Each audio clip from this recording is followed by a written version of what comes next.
Human beings can't avoid asking the question, what am I worth? Am I worth a great deal? Am I worth nothing? Is my worth established in how I look or how able or physically vital I am? Is my worth or my value, is it grounded in what I do or how I or others measure what I contribute? Do I find my worth in comparison with other human beings? And if so, whom? You know, the fact is we don't hold on to ourselves very well, and that becomes abundantly clear. And if you look at a sliding scale of human confusion, you can see on the question of worth, first of all, just about ourselves, we can be on a pendulum swinging from I am worth virtually everything to I am worth nothing. And we can find abundant evidence in our lives. We can find abundant evidence in the mirror for both of those. If we're just measuring ourselves by what we feel or intuit at the moment. But the biblical worldview reminds us that our worth, our value, is not grounded in ourselves at all. And that's a very liberating concept. There's only one grounding for human dignity, for human rights, for actually what it means to be human, and that's the image of God. We can't perceive that looking in the mirror. We only know that because God has declared that to us in His Word.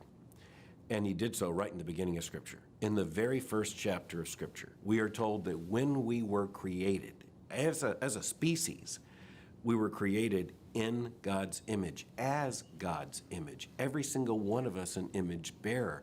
That's something that God gave us that no one can take away. It's possessed by every single one of us for the entirety of our lives.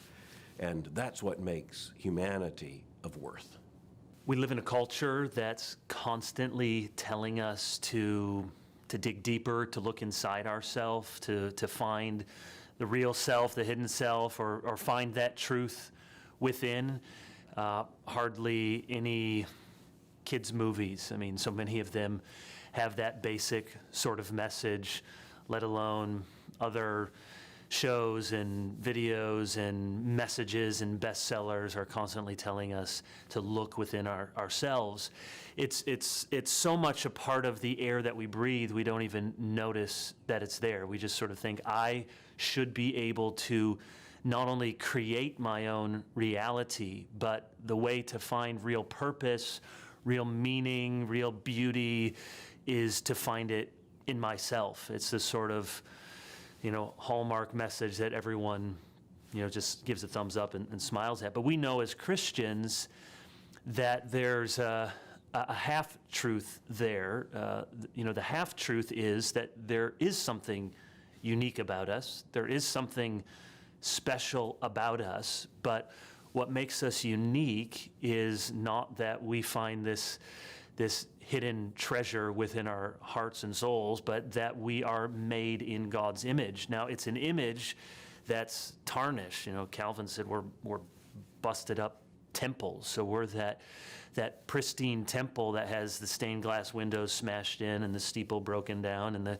the carpet has mud all over it, but it hasn't been completely erased. There still are remnants of that image of God. And so we find our sense of identity not by digging deeper into ourselves, but from an external authority, from God and from His Word and what God says about us as human beings, that we're the crown of His creation, and that this gives us then worth and dignity and purpose. Part of why our culture believes that it needs to find its truth in personal feeling, and part of why it personalizes truth, is not just because it rejects a biblical worldview. And I think that's one of the ways that Christians, without intending to, come off as really patronizing.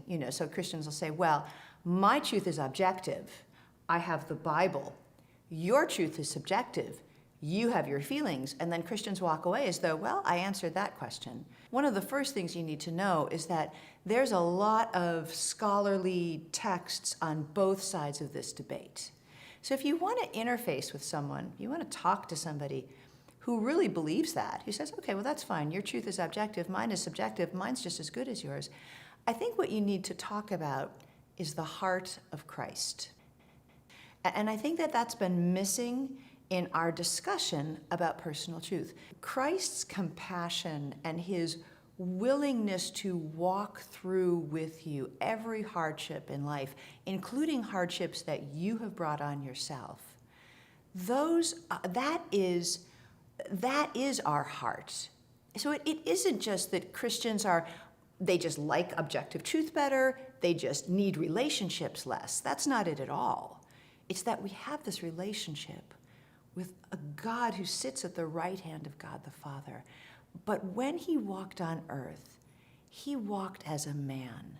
He felt every jot and tittle of our infirmity and our pain, yet without sin. And he cares about that. It grieves his heart to see the state that we are in. And so I think that's the piece that our friends on the other side of this worldview discussion are missing. The heart